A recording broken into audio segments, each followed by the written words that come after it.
Hey everyone, Dr. Mike here, but today I'm lending my voice to my good friend William. Welcome to our channel. Today we're diving into the world of medical myths. You know, those little health tidbits we've all heard a million times? Well, it turns out a lot of them are totally bogus. You won't believe some of the misconceptions people still hold on to. We're going to break down 10 of the most common medical myths and separate fact from fiction. Get ready to be surprised.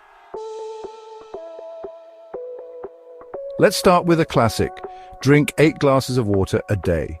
Now, staying hydrated is super important, and most people don't drink enough water, but this 8-glass rule is an oversimplification.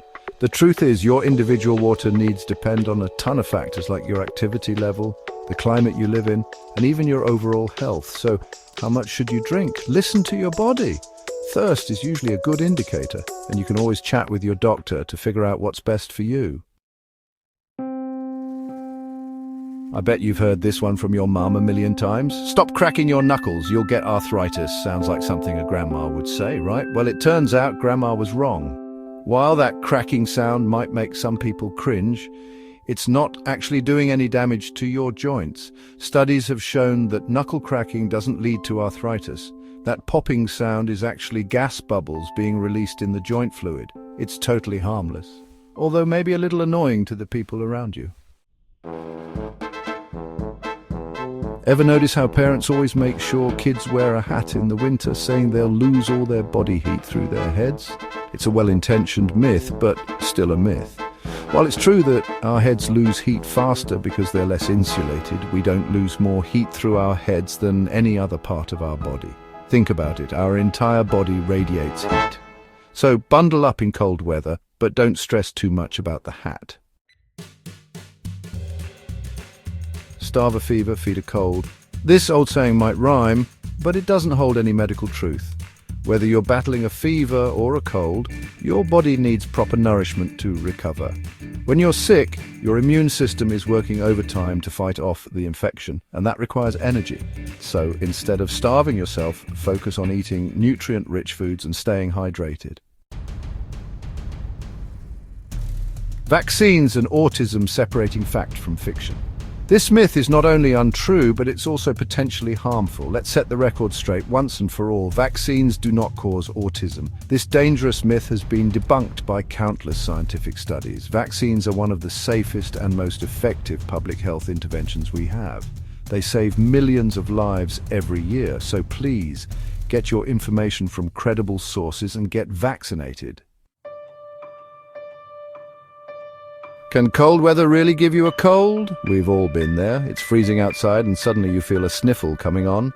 But here's the thing, you can't catch a cold just from being cold. Colds are caused by viruses, not by the weather. However, cold weather can weaken your immune system, making you more susceptible to those pesky viruses already circulating. So, while you won't catch a cold just from being outside in the cold, it's still a good idea to bundle up and wash your hands frequently during cold and flu season.